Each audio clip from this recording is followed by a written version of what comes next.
right, we're going to get started.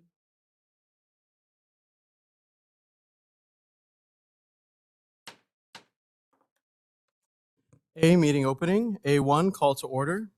A2, pledge of allegiance.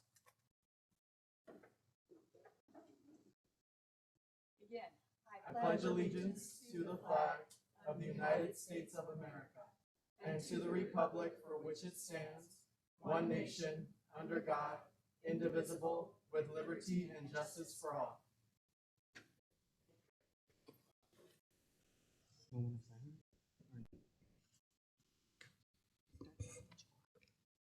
Moving to A3, adoption of the agenda. Are there any consent agenda items that a board member would like to have discussed as an action item?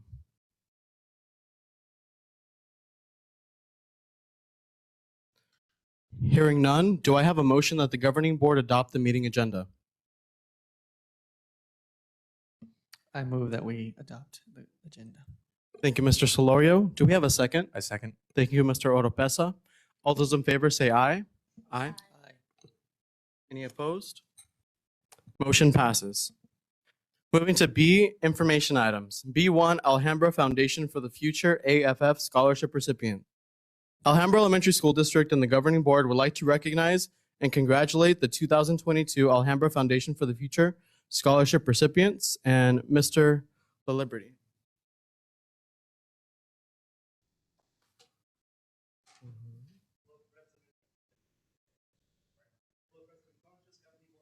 Can't hear you. Thank you. Thank you, Crystal. Thank you for having us here this evening. My name is Marco Liberty. I'm here tonight as president of the Alhambra Foundation for the Future. In the Alhambra Elementary School District, we recognize that every student is entitled to receive a quality education through the efforts of effective teachers, support staff, parents, administrators, the community, and of course, the supporting governing board. We believe that every student can be college and career ready and prepared to compete in a global society and achieve success. Alhambra Elementary School District started giving out scholarships all the way back in 1961. The scholarship program was expanded in 1993 when the Alhambra Foundation for the Future was created. It was created by teachers and support staff under the leadership of then Superintendent Dr. Carol G. Peck. And in the spring of 93, when it was created, there were 4 scholarships that were awarded. And this year, in 2022, we actually have 35. So we're very happy with that bump up in number. To celebrate this year's scholarship winners, we do have a video that highlights 2 of our scholarship recipients. Featured in the video, we have a first-year teacher who received, from right here in Alhambra, actually, I guess it's her second year. She's going on her second year now, but it was her first year this year. She received her scholarship back in 2020. And one of this year's recipients who is currently attending ASU. And if you keep your eyes peeled, you'll see him in the audience here as well. Thank you very much to Jesse Hickenbottom from Community Relations for putting the video together. Once the video is complete, if I could ask President Conchas, the governing board, and Superintendent Mayes to come on down. We do have a sizable number of our recipients here tonight to receive these folks, and we'll do that as soon as that video is over. Thanks.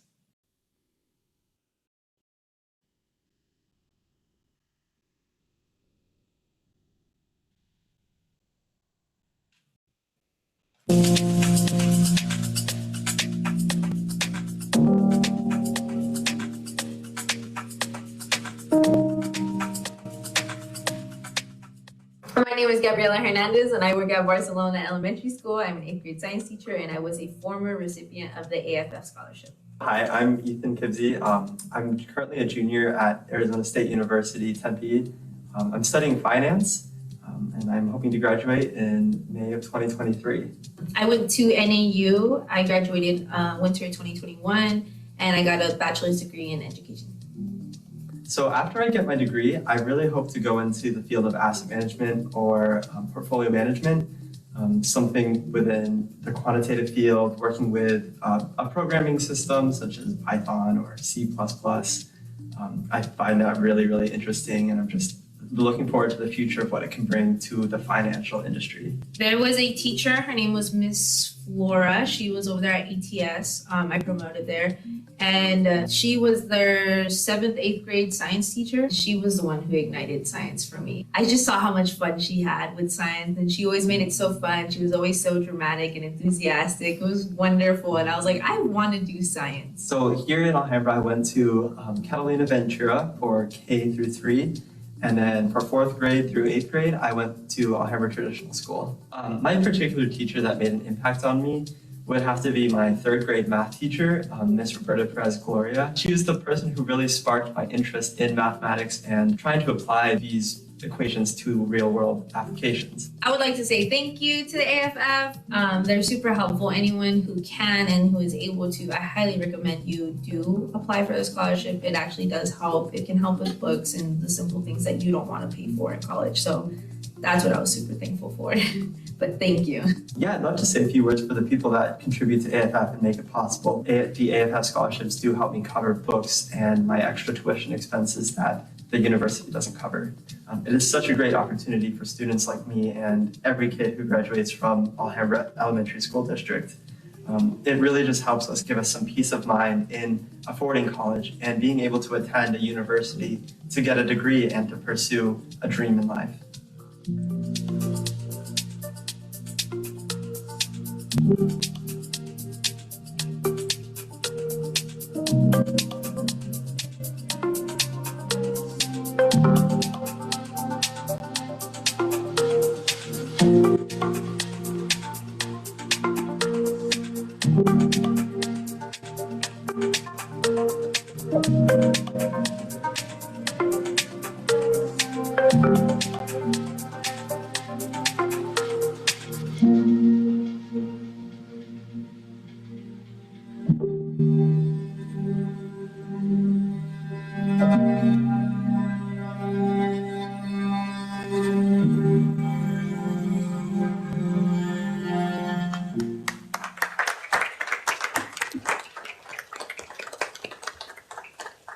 If we could have y'all come on down, that would be awesome. Thank you. You all meant to say. Gosh, that's the only thing you'll remember from this evening.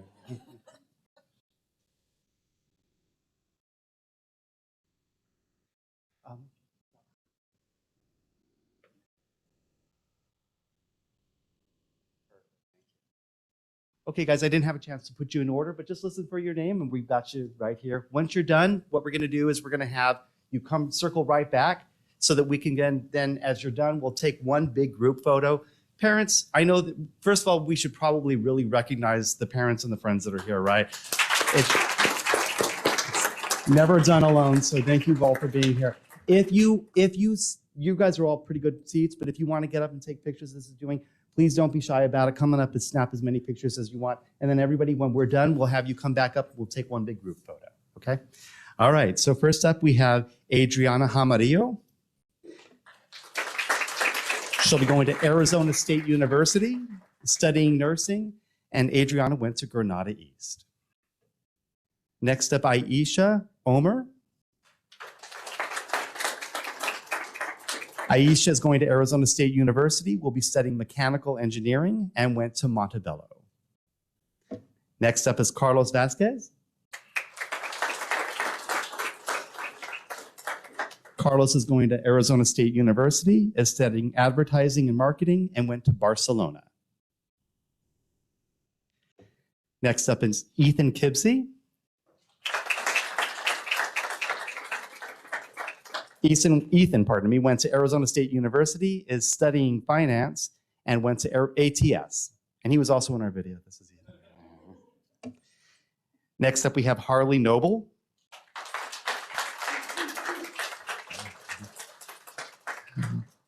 Harley is going to Southwest Iowa College to study veterinary medicine, and she went to Sevilla West. Next up, we have Isabella Puleo. Isabella is going to NAU, Northern Arizona University, to study elementary education, and we've got a spot for her right here when she's done.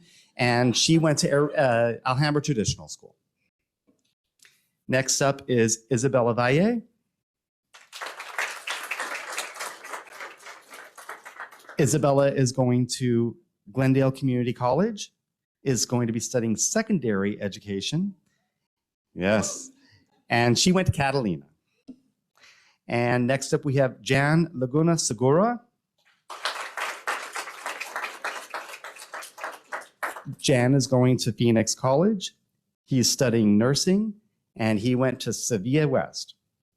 And we hire nurses as well, just so you know, we got nurses here too. Next up is Jasmine Rojas Garcia.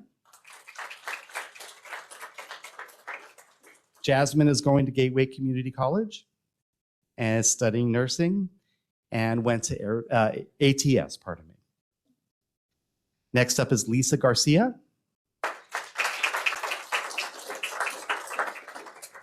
Lisa is going to go to Arizona State University. She will be studying engineering, and she went to ATS. And we have Priscilla Aranda. Priscilla is going to Arizona State University. She will be studying nursing, and she went to Andalusia Middle. And I've got Wendy Ceja Gonzalez. And Wendy is going to Grand Canyon University. She will be studying computer science, and she went to Granada East. Did I miss anybody here? My apologies.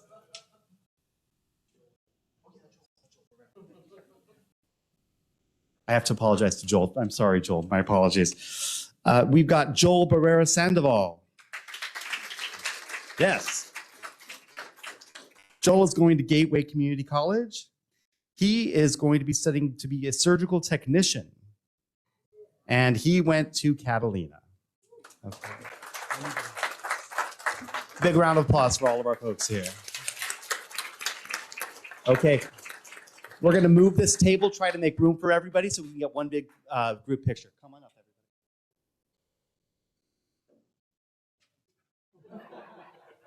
Can I get like 5 people to deal in front here? That would be great. And if anybody has on jeans or pants, that would probably be people to deal right front here. We'd be some time. Come on up, guys. Come on up. Nobody wants to deal. That's okay. We don't have to. Oh, okay, come on over, guys. We're gonna get you right behind over here. Thank you. Squeeze in, squeeze in. Come on. Thank you very much. Appreciate it. Perfect. Excellent. Everybody hold up their certificates. Make sure they're right side up. Excellent. No. All right, everybody, we're gonna go in 3, 1, 2. Perfect. And can we hold for just a minute for parents that want to come up and get their pictures real quick?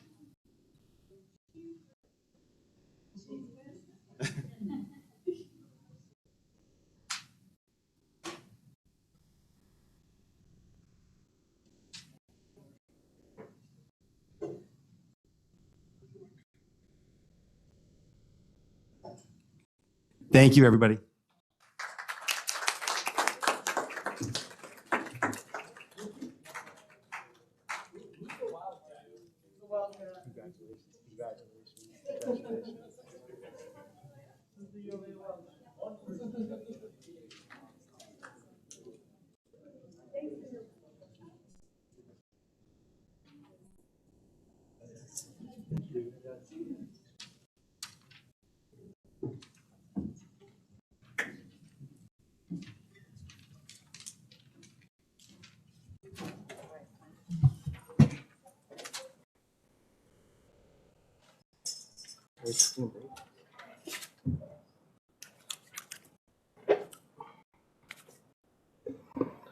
We will now recess until 6:25.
Board approve consent agenda items D2 through D16. I move that we approve consent agenda items D2 through D16. Thank you. Is there a second? Second. Thank you, Ms. Dale Campo. All those in favor say aye. Aye. Aye. Aye. Motion passes. Mr. La Liberty?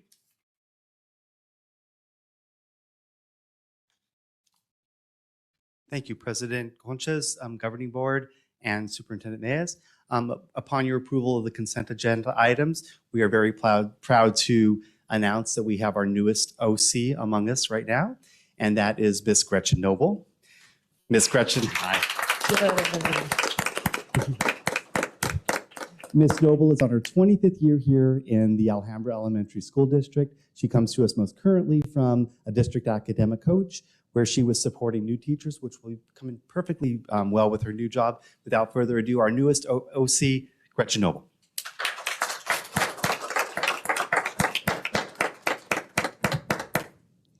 President Conchas, members of the Governing Board, and Dr. Mais. It is with great honor and excitement that I accept the Outreach Coordinator position serving the James W. Rice campus.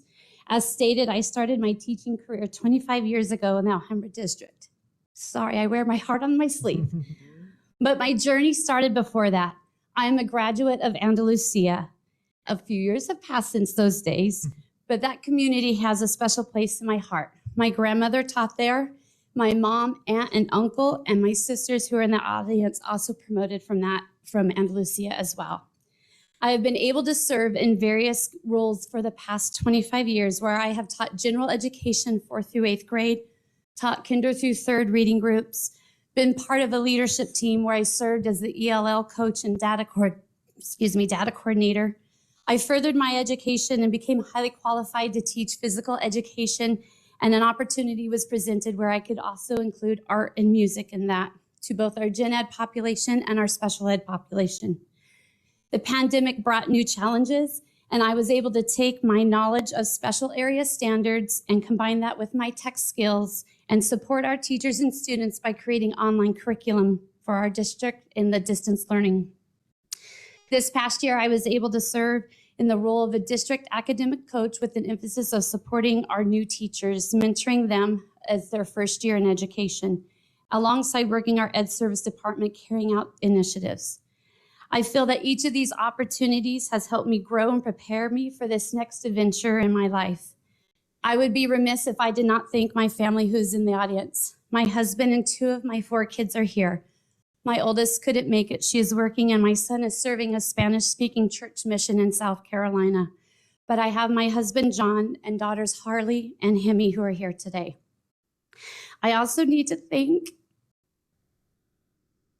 my sisters who are here, who have supported me along the way, along with my mom, who passed away this past December.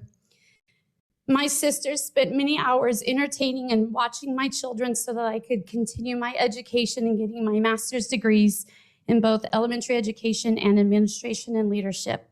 If it weren't for them, I would not be able to stand here.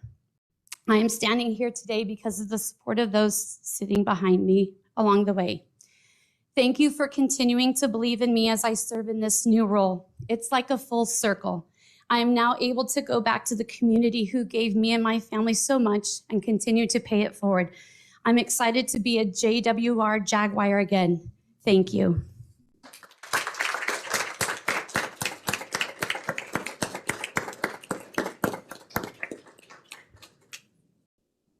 Thank you, and on behalf of the entire governing board, we are so proud of you and can't wait to see the things that come out of your term. So we really appreciate you and the whole family. A round of applause for the family.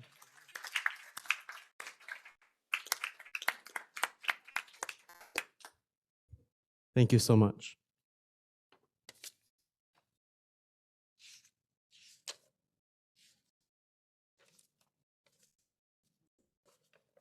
Moving to E, Business Services. E1, 2022-2023 Proposed Annual Budget. The superintendent recommends that the governing board approve the proposed 2022-2023 annual budget as presented, which will allow the district to publish the summary as required by law to allow final adoption of the annual budget at the next scheduled governing board meeting. I call for a motion that the governing board approve the proposed 2022-2023 annual budget. I move that we approve the proposed 2022-2023 school district budget. Thank you, Ms. Dale Campo. Is there a second? I'll second. Thank you, Mr. Solorio. Any discussion? Our team does such a good job of putting this budget together, and I think we need, I know I'm really short, I can't see over you guys, but I know you're out there. You do such a great job of putting this budget together and making sure that we have enough money for all the things that we need to do during a school year.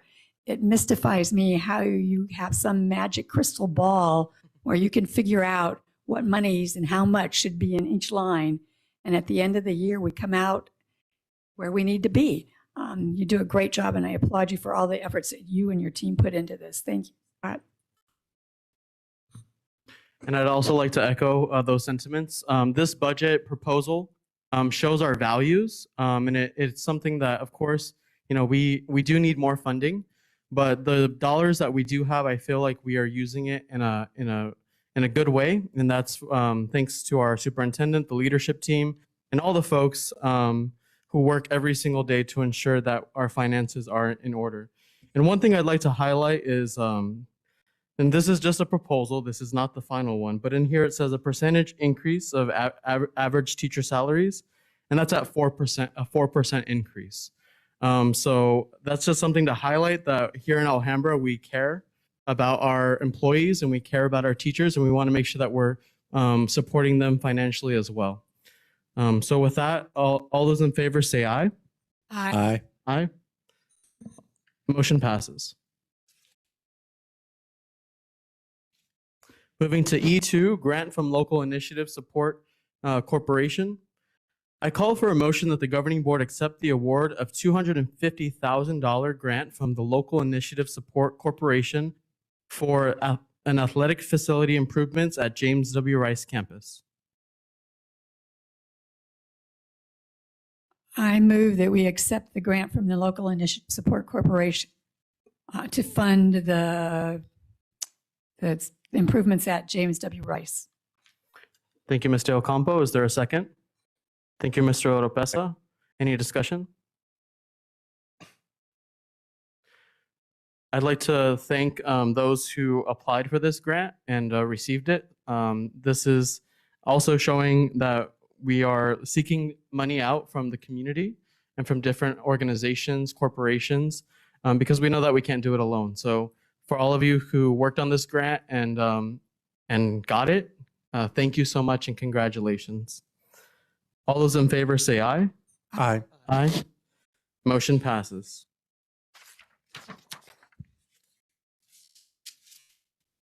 Moving to E3, approval of turf and lighting at James W. Rice School. I call for a motion that the governing board approve the construction of a new turf field and lighting structure at James W. Rice School. I move that we approve the construction of a new turf field and lighting structure at James W. Rice School. Thank you, Mr. Oropesa. Is there a second? I'll second. Thank you, Mr. Solorio. Any discussion?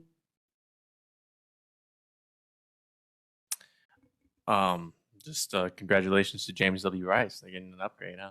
And so definitely deserved for them. Yeah.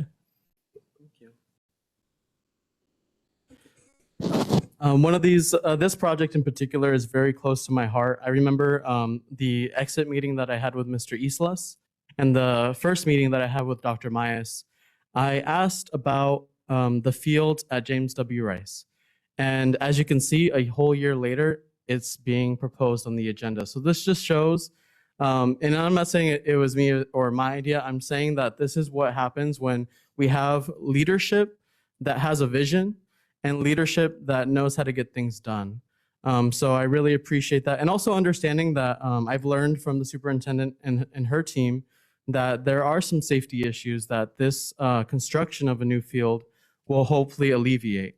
And so I think that that's important that our children are safe, that they have a space to play, and that the community as well has access to these facilities as well. So I call, all those in favor say aye. Aye. Aye. Aye. Motion passes. Moving to E4, approval of contract service agreements with one-to-one tutoring. I call for a motion that the governing board approve the contract services agreement with one-to-one tutoring LLC not to exceed $75,000. I move the approval of the contract services agreement with one-to-one tutoring. Thank you, Mr. Ocampo. Is there a second? I second. Thank you, Mr. Oropesa. Any discussion? All those in favor say aye. Aye. Aye. Motion passes. Moving to F, Human Resources. F1, new or revised positions for the 2022-2023 school year. Let's see. The administration recommends that the governing board approve the submitted new or revised job description titled Health Services Assistant, Maintenance Supervisor, and Operations Supervisor. I call for a motion that the governing board approve the submitted new or revised job descriptions titled Health Services Assistant, Maintenance Supervisor, and Operations Supervisor. I move that the governing board approve the submitted new or revised job descriptions titled Health Service Assistant, Maintenance Supervisor, and Operations Supervisor. Thank you, Mr. Solorio. Is there a second?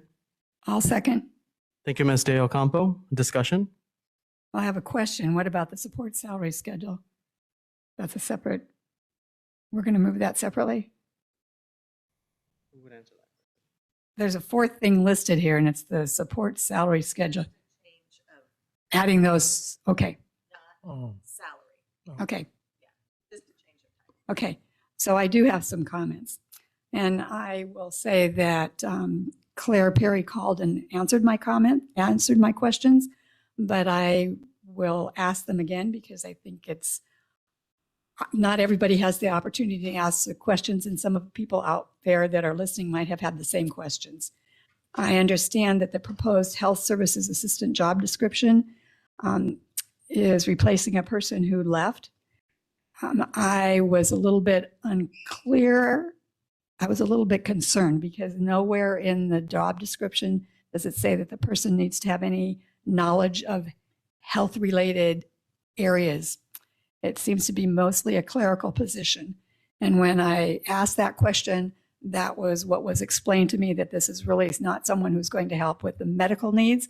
It's going to be someone that's helping the health assistants do their paperwork, of which there are copious amounts because of COVID, and schedule clinics, do all those kinds of things, schedule the eye clinics, the vaccination clinics, all those kinds of activities, as well as supporting the clerical staff in our health offices. So thank you, Claire, for explaining that one to me. The next two, we are eliminating one position of a person that left and putting in two positions. That is a little bit cumbersome, a little bit worrisome to me on a couple of accounts. I believe we should spend as many of our dollars as possible, as close to the students as possible. And that's not saying that maintenance and operation aren't important. They certainly are. I read in those I think it was Claire spoke to me about that they're hoping that these will be upward mobility positions. And I support the fact that we want to grow our own and move upward our people that are qualified. But I want to make sure that when we fill these positions, we fill with someone who has the leadership skills to do the job. I want to make sure that we hire someone that we will support, that they will be successful in those jobs. And that brings me to giving people more money and giving them more work isn't necessarily a fair trade. So I want to make sure that these jobs are not ones where we have added a salary and called them exempt employees and then expected them to work beaucoup extra hours every month to earn that salary. Thank you for listening, and thank you, Claire, for answering my questions when I called. And I'd like to echo Ms. De Ocampo in terms of ensuring that our dollars are spent as close to the classroom as possible. So, Dr. Mayas or someone from your team, could you talk about just really quickly about how we are still ensuring our ratio of classrooms, dollars in the classroom versus administration is intact with these proposed changes? Yes, thank you. Thank you. And I share your feelings exactly, Ms. Dale Campo. And so I'm going to let Mandy speak to it since she has done the work, or she has been the one working closely with our executive director, Matt Shields. And but I do want to just share that based on our last conversation, this will save a minimum of $75,000 to our district budget as we also build leadership capacity within. So as you mentioned, not adding duties, but really building and training that leadership, because we do have leaders that are capable of leading in that way. But Mandy, go ahead and clarify if you can. Thank you. Sure. President Conchas, members of the board, and Dr. Mayas, these positions and the decision to provide leadership growth capacity opportunities for our classified staff will reduce administrative costs. And depending on who chooses to step up to these, we look to save about 48% in the health position. And to Ms. De Ocampo's concerns, that savings also allows us the space to elevate our very talented staff in our health services team, because we still do have a lead health person when she is able to focus on the duties of actually leading the expertise of her field versus clerical duties. You will be able to maximize that position, but we'll also be able to maximize, because there's budget capacity to support, say, a nurse at a school who wants to step up to support the immunization clinic. So the savings does provide us opportunity to expand opportunities for our classified staff that don't necessarily are not always necessarily afforded to them. And it allows us to take advantage of the expertise that we have sitting in our schools and provide opportunities for them in areas of service that have not been available to them before. The same with our maintenance team. Depending on who steps up to the plate to lead in this capacity, we do anticipate eliminating the appropriate FTE, not only the administrative positions, but eliminating unnecessary or extra positions, because I can still, similar to a person, when a teacher in a classroom steps up to serve in a capacity of leadership, it adds to their day job. We recognize that. It adds to their day job, but they still do their day job and they also lead a body of work. So we are looking to support the leaders that we have in our organization already, provide them paths of leadership that were not available prior to these opportunities, while still realizing the savings. And depending on who steps up to the plate, there's an estimated savings of 46% with that plan as well. If we chose to go out to the outside, we would not be eliminating anything except for the 2 administrative positions. And as Dr. Mayas mentioned, it would be a $75,000 increase to the overall budget. So hopefully that helps. Thank you. And I do want to applaud your team and us as a board for supporting upward mobility of our support staff, because they have had very few opportunities to do that in the past. So I appreciate their creative thinking in doing that. Thank you, Ms. Bilyeu, and thank you to Superintendent Mayas and the board for robust discussion on this issue.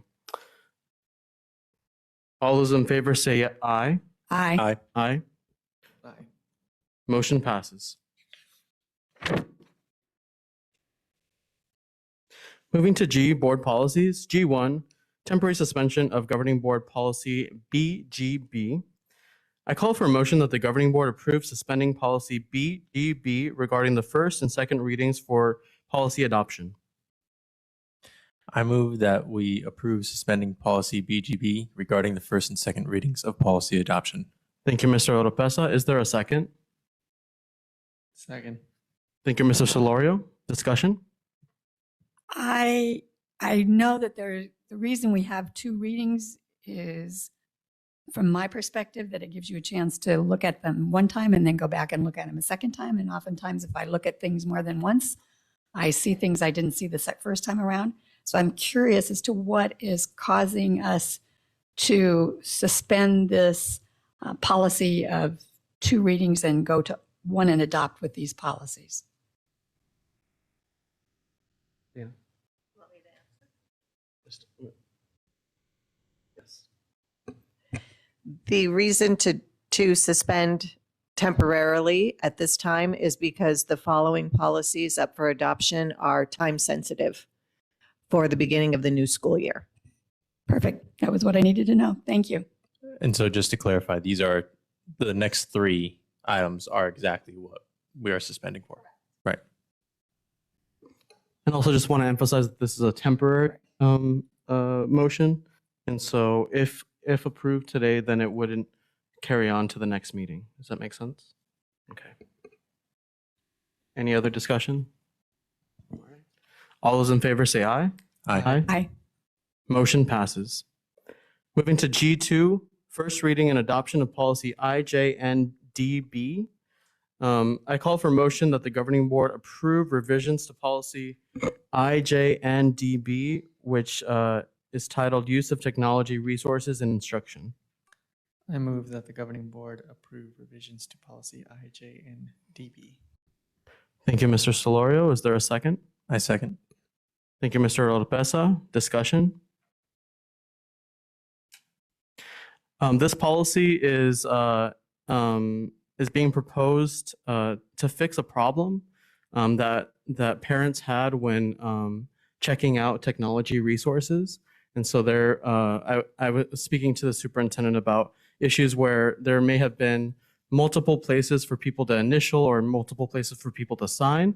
And if they turned it in without those, and that they would have to go back to the family and then go back to the school. So there was a lot of time that was being spent on this specific piece of paperwork. And so this policy is a solution to a problem that is actually happening on the ground, and that we will hopefully, if approved today, will be intact and ready for the new school year.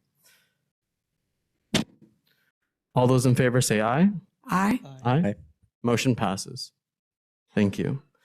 Moving to G3, first reading and adoption of GCD, staff vacation and holidays. I call for a motion that the governing board approve the submitted changes to policy GCD, professional staff vacations and holidays. I move that we approve the first reading and adoption of policy GDD, support staff vacation and holidays. Ms. De Ocampo, it's GCD, if you could just emphasize. Sorry, GCD. Thank you, Ms. De Ocampo. Is there a second? A second. Thank you, Mr. Oropesa. Any discussion? More vacation. I just summed that up for you. I hope that's For being so wordly, word wise, I guess. all right. All those in favor say aye. Aye. Aye. Aye. Motion passes. Moving to G4, first reading and adoption of GDD, support staff vacations and holidays. I call for a motion that the governing board approve the submitted change to policy GDD, support staff vacation and holidays. I'm going to get it right this time. Move that we approve the first reading and adoption of GDD, support staff vacation and holidays. Thank you, Ms. De Ocampo. Is there a second? I second. Thank you, Mr. Oropesa. Any discussion? Hearing none, all those in favor say aye. Aye. Aye. Motion passes. We're on the home stretch here with these policies. Moving to G5, first reading and adoption of GCCA-RA, professional staff support attendance initiatives. I call for a motion that the governing board approve the submitted new regulation to policy GCCA, professional support staff sick leave, and regulation GCCA-RA, professional support staff attendance initiatives. That's a lot. I'll go for it. I move that we approve the submitted new regulation to policy GCCA, professional and support staff sick leave, and regulation GCCA-RA, professional support staff attendance incentives. Thank you, Mr. Oropesa. Is there a second? I'll second. Thank you, Mr. Solorio. Any discussion? Good for us. Yep. More money. Any way we can reward those who come to school and do their work every single day is better for our students. So I understand some people can't make it because they're sick, but if you got the choice of maybe having a headache and staying home and maybe going to work, we appreciate that you come to work. We know that consistency in the classroom is really important for our students. Any other discussion? Hearing none, all those in favor say aye. Aye. All those opposed, motion passes. G6, GCCA-R, professional support, professional time off. That is an information item available in your board packets. G7 is GCQE-R, retirement of professional staff support staff members. That is also an information item that is available in your board packet and available on the agenda for the public. Moving to H, new business, Arizona's high quality early learning grant. I call for a motion that the governing board accept the high quality early learning grant. I move that we accept the Arizona's High Quality Early Learning Grant, better known as HQEL. Thank you, Ms. Del Campo. Is there a second? I'll second. Thank you, Mr. Solorio. Any discussion?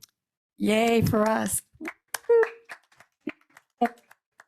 Many thanks to all the people who put in the hard work to go after this grant. And thanks in advance to all the hard work that that team is going to go through in getting the rooms ready, getting them licensed, all the paperwork that goes with government grants. This is a real step forward for us, I feel. We are going to be able to provide early childhood preschool services to students in different categories than we have in the past. We've been fairly limited with guidelines through Head Start and special education. This opens our preschool opportunities for families that we have not been able to provide it to in the past. So thank you. Any other discussion? I would say that this is a really big deal, monumental. This is something where it speaks to our values of wanting to ensure that our kids are learning at a very young age.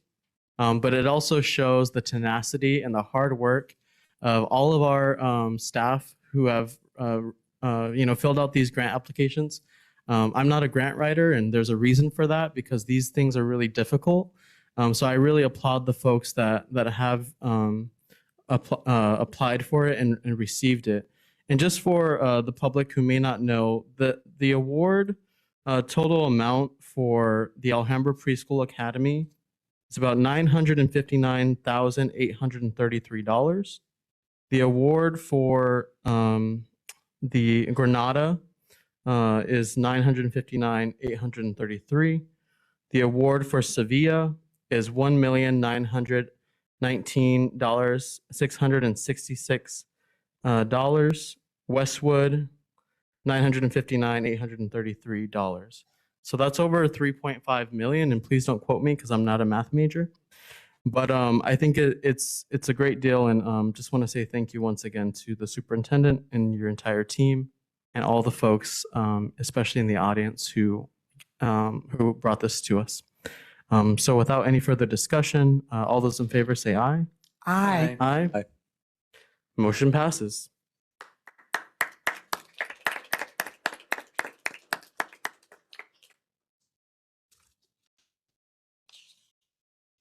Moving to H2, approval of intergovernmental agreement with the state of Arizona for Project Momentum. I call for a motion that the governing board approve intergovernmental agreement, IGA, with the state of Arizona for Project Momentum. I move that we approve the intergovernmental agreement with the state of Arizona for Project Momentum. Thank you, Mr. Lopeza. Is there a second? I'll second. Thank you, Ms. Del Campo. Any discussion?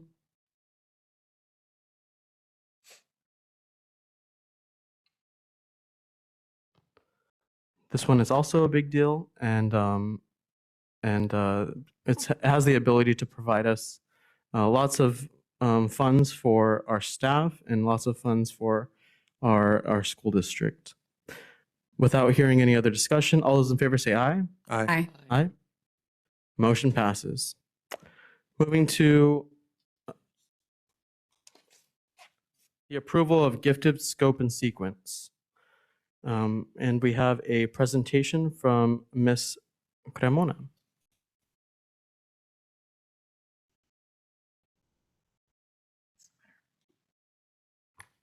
Good evening, President Conchas, governing board members, and Dr. Maez. I'm Julia Cremona, and this is Kira Thomas, and we're excited to share with you some of the recommendations for changes to gifted programming. So we know that when a student tests into gifted, that actually doesn't necessarily really do much with their behavior. Are they going to all of a sudden act like a gifted student? Well, not necessarily, maybe in some ways. But we know that we really need to foster and grow their gifted potential so that someday they can be, joining the workforce in the Silicon Valley or being an astrophysicist or maybe being a governing board member. We may have some of that out there. So why are we wanting to change the gifted programming? To put it succinctly, what we're doing now, we just don't think is best serving students. We don't think it's what's best for them. Right now, only our students in grades 3 through 6 are receiving gifted programming. They're getting 2 hours a week of online virtual pull-out services. So really that need is just being met for 2 hours every week. But we know that a gifted student is actually gifted all day, every day. And so we want to be able to support their needs throughout the entire school week.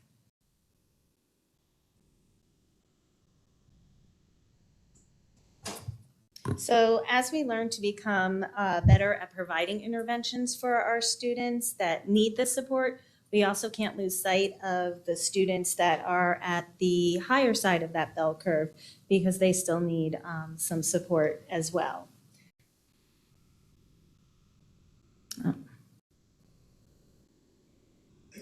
So with that, we have some updates for our program.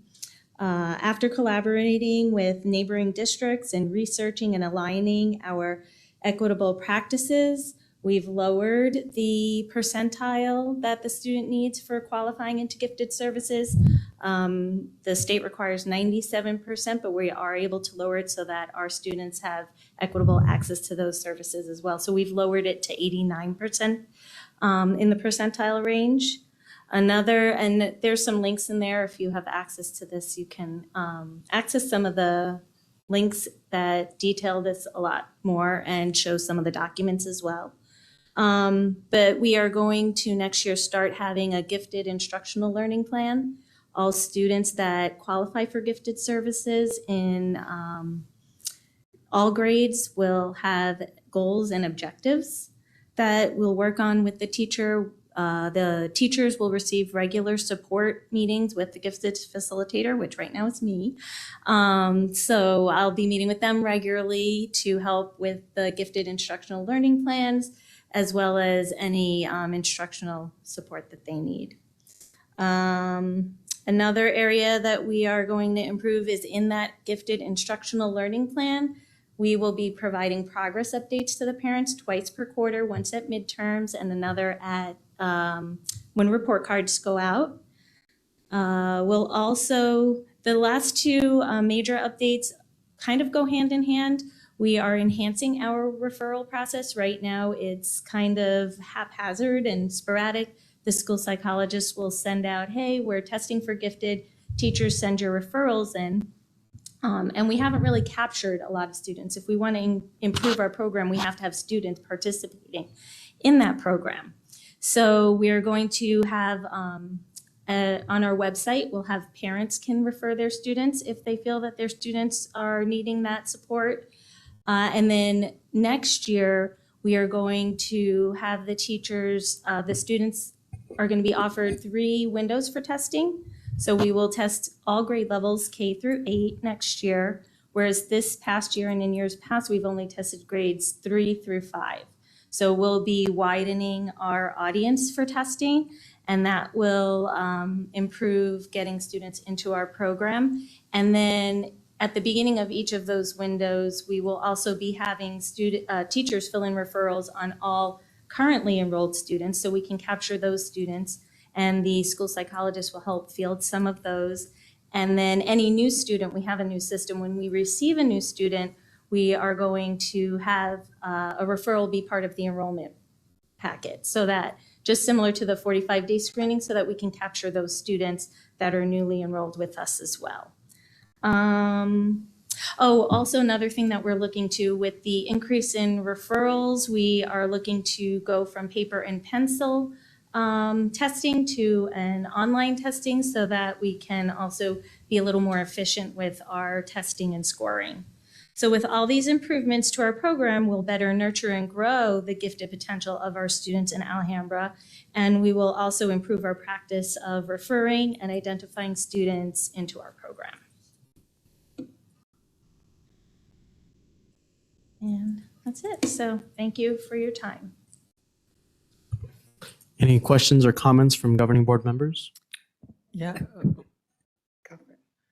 Yeah, I wanted to share, well, I think Mr. Oropeza, you were also a student in the GATE program, as I was myself. So you Yep. have two of us up here. And I remember just how enriching that program was.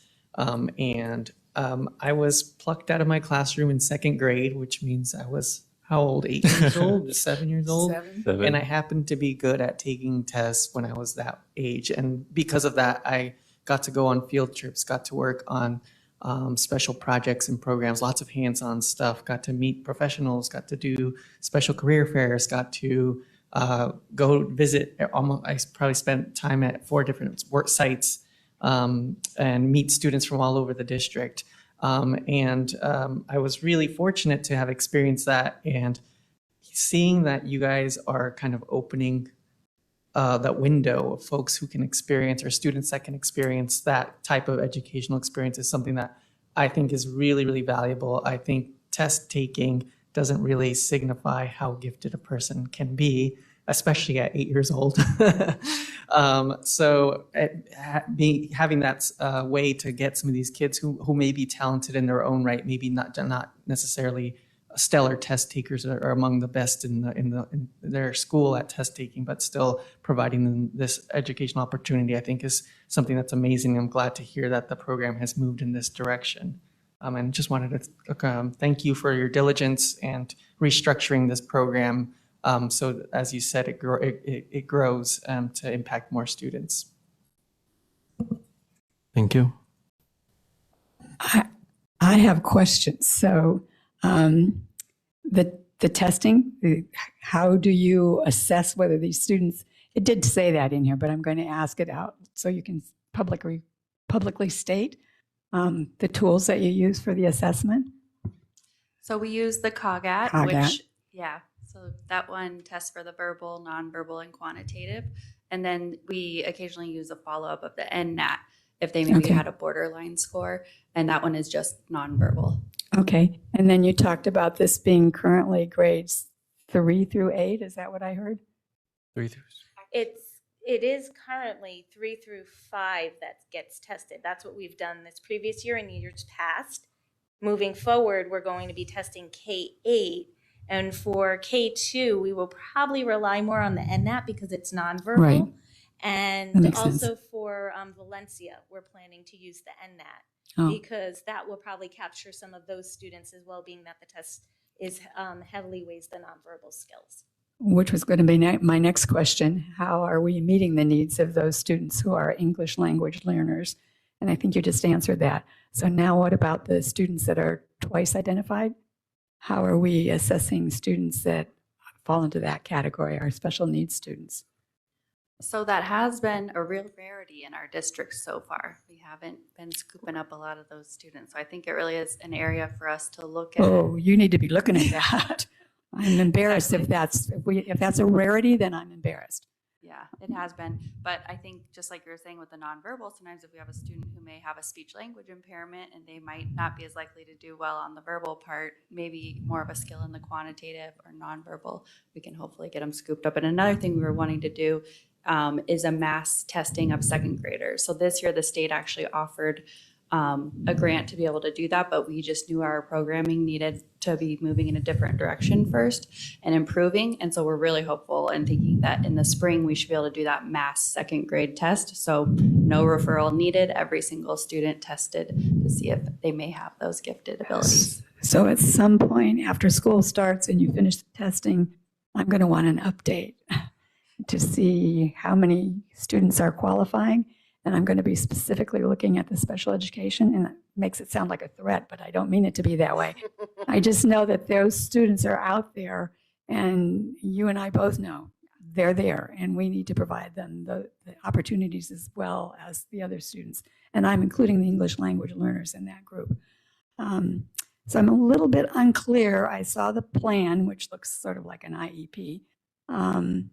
How are the services, because you started saying that these services were online, and I heard you say that they got, that when you were in the program, they got special field trips and special opportunities. How are these services in that educational plan being delivered to the students, and who is doing that? Moving forward, the classroom teachers are going to be supported in doing that. This aligns with our district initiative of the PLCs because the support that the teachers are receiving won't only benefit the gifted students, but it'll benefit all of those students that have already met the standard or the goals. At that time, they'll be able to be provided those services as well, as opposed to those gifted students being pulled out and only those gifted students. So we want to build the capacity of our teachers to be able to service and grow that potential in all of our students, not only the gifted identified students. As Mr. Solario had stated, he tested well, and we know that sometimes the students don't test well, but they may be high achieving and they deserve some of those support measures as well. So with that, that's what we're hoping. So If I could add to this, because Kira, can you state, because I know we've been looking closely at this, how many gifted kids do we have at this time in the district? We have about 43 gifted So that's students. 43. exactly. And so that, Well, now I'm doubly embarrassed.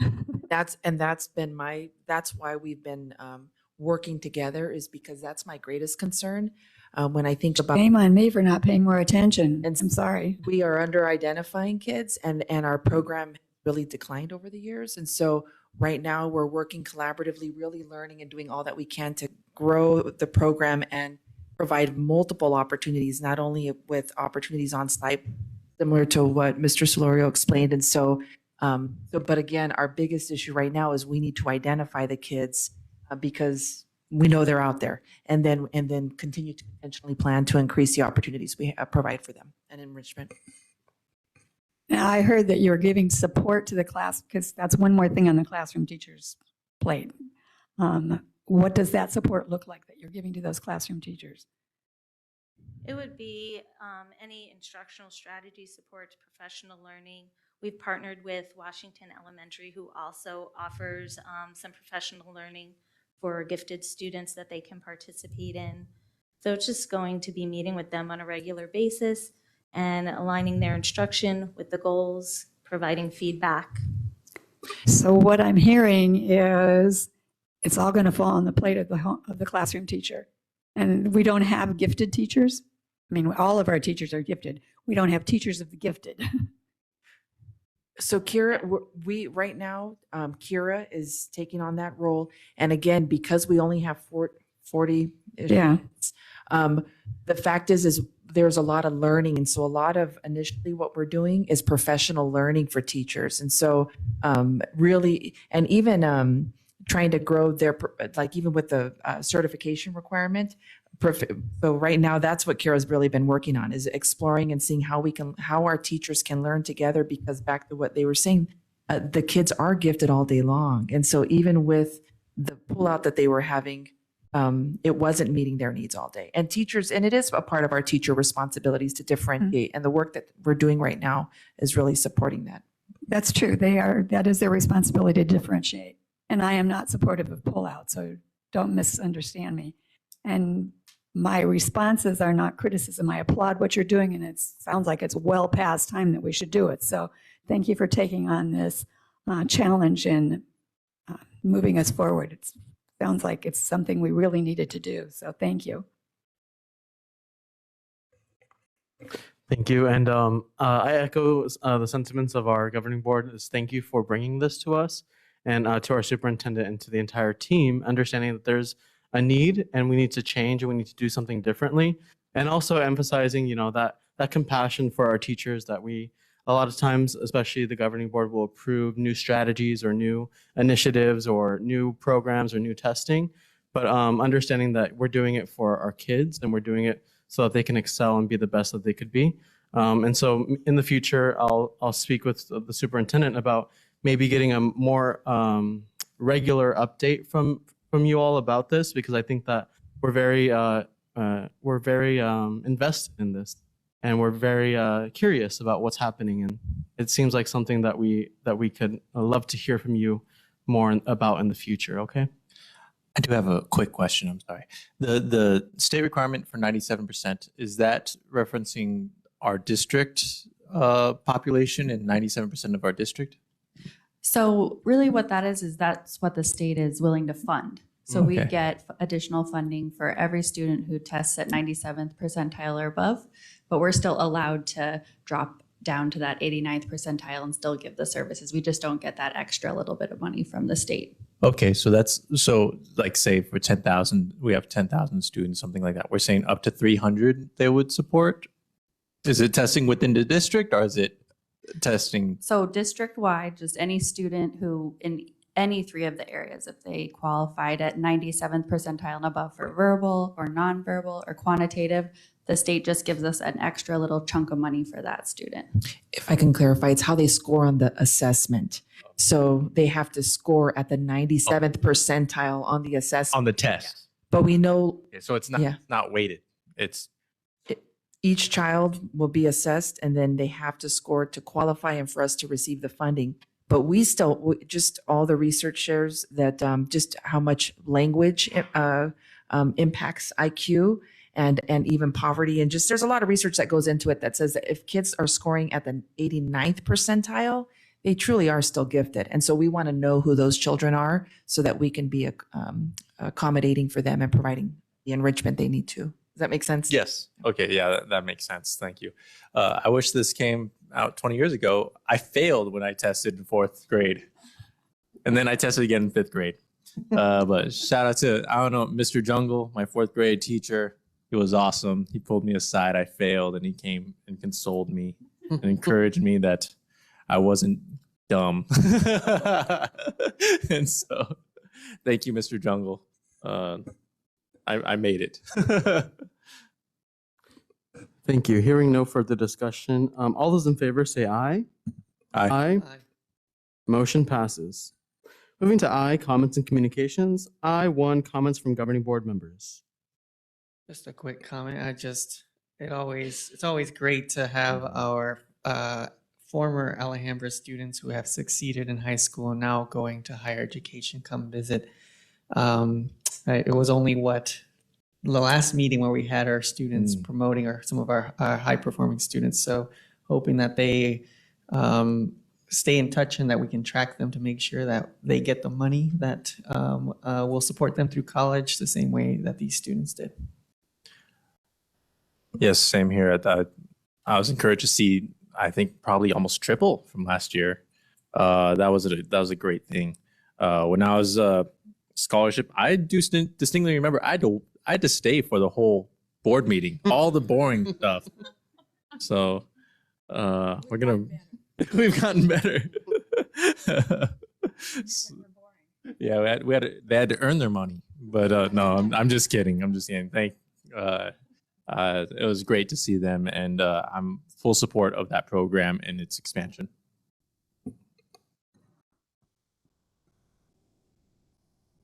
I'm going for requests. Okay.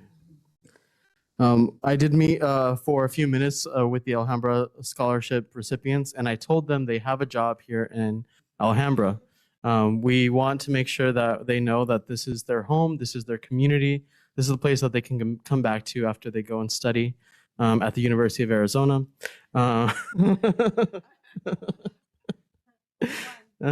Only one, but So yeah, I am very appreciative of the people who even donated to those scholarship funds, and the staff here in the audience and staff who's not here who have worked with the Alhambra for the Future Scholarship Fund and made sure that those opportunities were available for them. I think that, you know, their families are super proud of them. We're very proud of them. And it's all because we have a vision of educating the whole child, even after they leave us. And that's very important to me. I do want to give gratitude for the staff. I know a lot of staff are on summer break. Some of you are not. I have heard that some of you love working 410, some of you do not. But just an overall gratitude to all of you who are working and ensuring that we are ready for the new school year. And just want to say thank you. Some other things on my list here is the retreat update. The governing board did have a retreat. And we were able to just talk about why do we care about our community? What are our values? How do the things that we prioritize match with our mission of educating the whole child? And just had a really robust conversation. Those notes from that meeting are publicly available for everyone. I want to acknowledge Pride Month, Father's Day, and Juneteenth. There's a lot going on this month, and so it's important to recognize those communities. Any fathers in the house today? Any fathers? I know Mr. Lopez, huh? Round of applause for our fathers. Thank you so much for all you do. And then the last thing is housing is a crisis in our community. Rents in my apartment complex are going up $300 for no reason.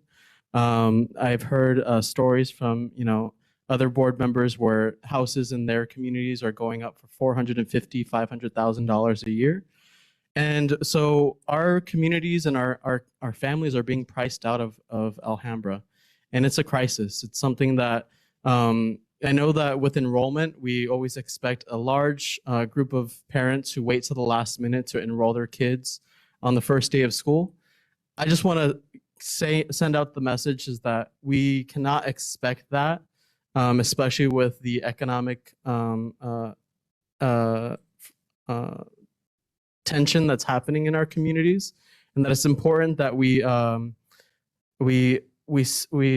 track all of our students and ensure that they're staying here with us.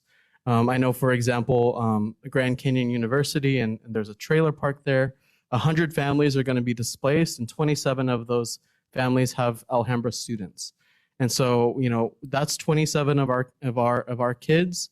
We need to ensure that we're providing wraparound resources for them, and that we do as much as we can to keep them in our schools, and that we don't lose them. And so that's my message to everyone in the public, is that we are in a housing crisis and that we need to ensure that our families and our kids are taken care of. Thank you.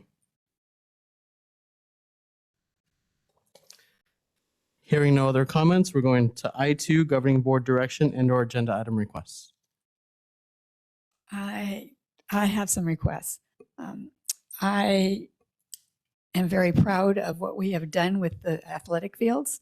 I think that's really a great addition to our community and to our families. But we talk about the whole child, and when I think of the whole child, I also think of the arts beyond just the athletics. So we have now worked at getting 2 athletic fields. We've built a number of gymnasiums. I think it's time we look at providing something for our community that will bring art to our West Side community. We talk about food deserts. I think west of the freeway, we might have an art desert. Our families don't have the wherewithal to go downtown and see symphonies and ballets and ballet folkloricos or whatever. So I would urge us to look at doing something that will support that other part of the whole child beyond the sports piece of it. And the other piece of that was 2 requests. I'd like to have an idea of how many people actually attended summer school and how successful that was. And then I was going to make a comment similar to, and a request similar to yours, Mr. Conchas. I am concerned about the families that we are expecting to come back that over in July 1st are going to find out their rents went up and are going to leave. So I think we have to really keep close tabs on the enrollment. And I would like to have some updates as to how we are doing, because we put staff in the offices full-time this summer to help with that enrollment, and then how we're monitoring those that might be leaving. I have a request. As many people know, the tragedy in Uvalde and everything that happened there was a terrible thing. And as a parent, you can empathize with what happened there. And in that respect, just standing on behalf of parents, I would like to request an evaluation or reevaluation of our security, how we handle it. I have 2 kids that go to school in the district. I do feel like they are safe. And I do feel like there are good mitigation practices that our district employs. But as family, and I know not everything can be published, but a report or evaluation of security measures and what we do to keep our kids safe would give our parents and our teachers confidence that may never happen, but should a tragedy strike, we will be ready and prepared. And so to give our parents that confidence, I would like some sort of update on that.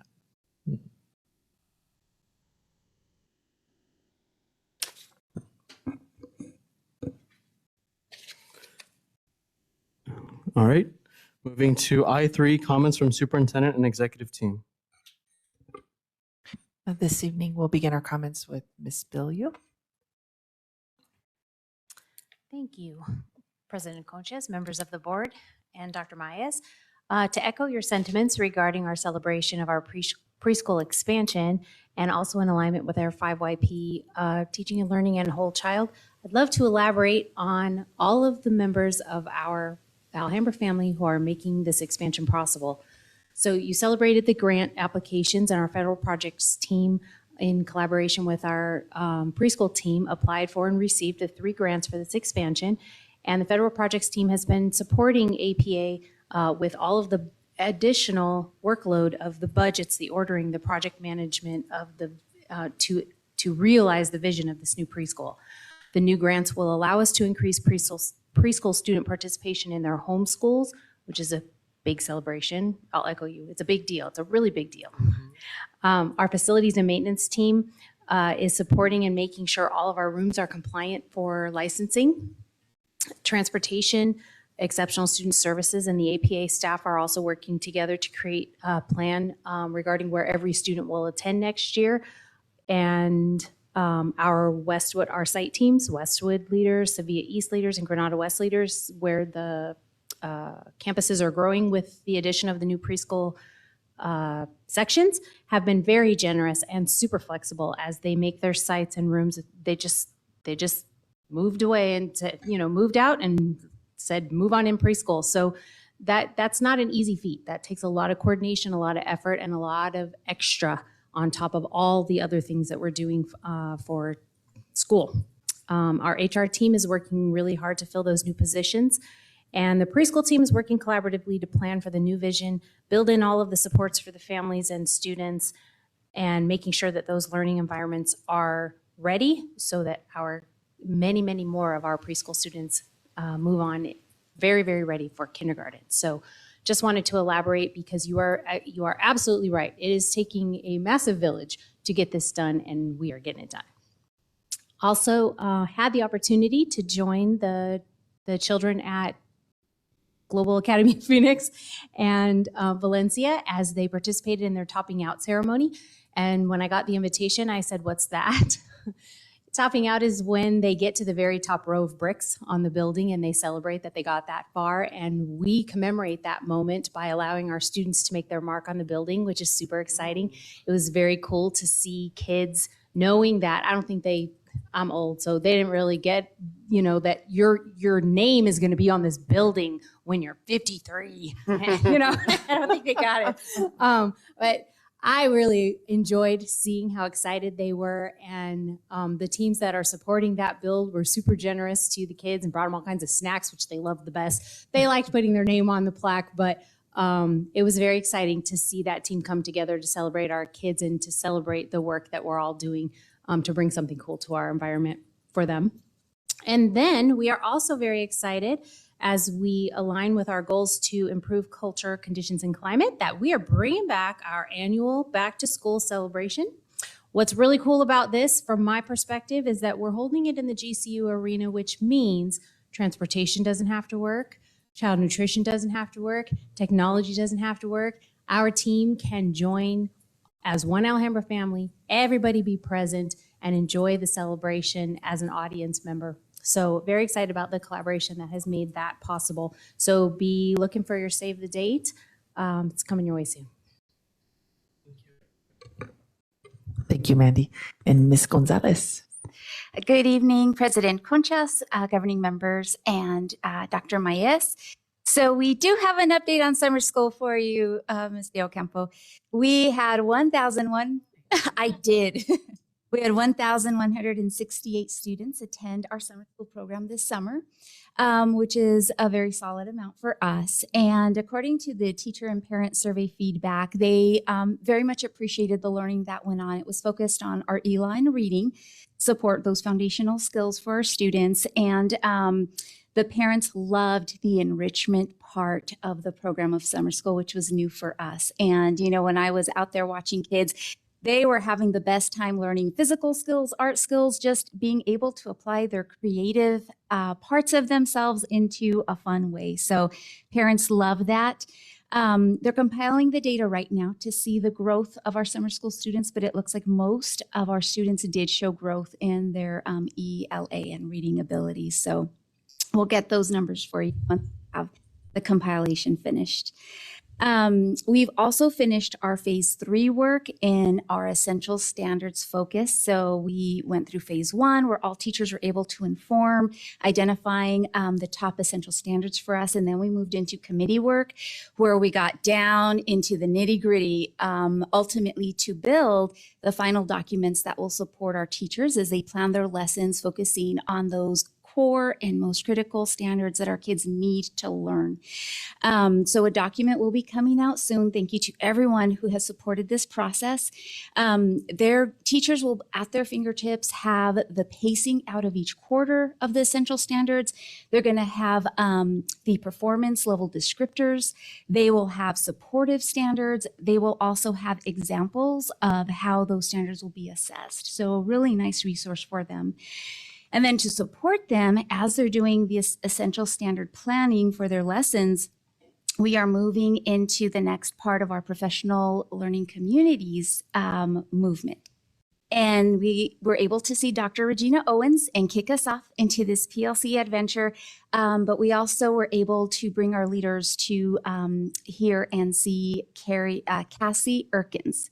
She's also from Solution Tree, and boy, did she bring it home for us on the foundation of what professional learning communities look like and sound like, talking about getting the right work done, looking at the foundation of what a PLC is, digging deeper into learning, into understanding assessment, into self-assessing, establishing healthy teams. So just really good stuff. Our leaders were so inspired and walked away with so many ideas. So we're really in a good movement forward with that.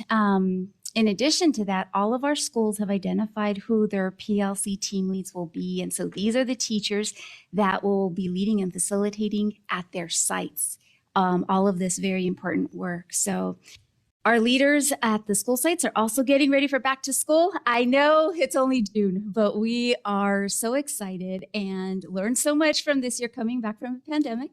And they're already getting their letters ready to send out to staffs and just excited with what we are going to be able to do this coming year. So we're already deep in planning, but I want to assure you they are taking time off to rest too. So those are my updates. Thank you. Thank you, Melissa. And I just wanted to add to that. I know our technology team is really proud of the work that they're doing. Everyone knows about all the wonderful devices we have in our classrooms, but we want to make sure that kids are using them to be creative and to use critical thinking skills, be collaborative. And so Our tech team created multiple opportunities for teachers to just play with technology and learn, and this summer, and teachers have been really excited. They were able to take either clock hours or get paid for again, learning. And we had over 30 teachers participate. And I know that more learning will take place next week. And so, like I said, I know they're proud of the work. I'm really proud of them and their work. And so I thank our technology team for providing those opportunities for our staff. Also, I know Karen Stengel is out in the audience, and President Conchas acknowledged the work at James W. Rice and even Principal Isaac out there as well. And I know it's a lot of work with the field, but thank you, Karen, for applying for the grants that you have. And I know you're continuing to apply for grants. And again, I'm just so grateful for our team and the work that's being done. I know, Mandy, you mentioned all the preschool work. Maggie, I see you out there, and I saw you all meeting today. It's a lot of work, and we're making sure that the support is there because we know it's important work. And then as Melissa stated, I've been meeting with our principals, and it's just so neat to hear the enthusiasm, the energy. People are really excited about the work that we're doing. And so we continue to get feedback, really seek that feedback and use the feedback because, as you mentioned, Ms. Del Campo, we want to make sure to keep a good pulse on teachers and our staff and ensuring that they get the support they need so they're not overwhelmed. We're very mindful of that. Thank you to all who participated in summer school and made it such a success. And I heard all your requests, and we'll make sure to continue to update you so that you're aware of all the great work that's going on in our district. So thank you to everyone for all your hard work.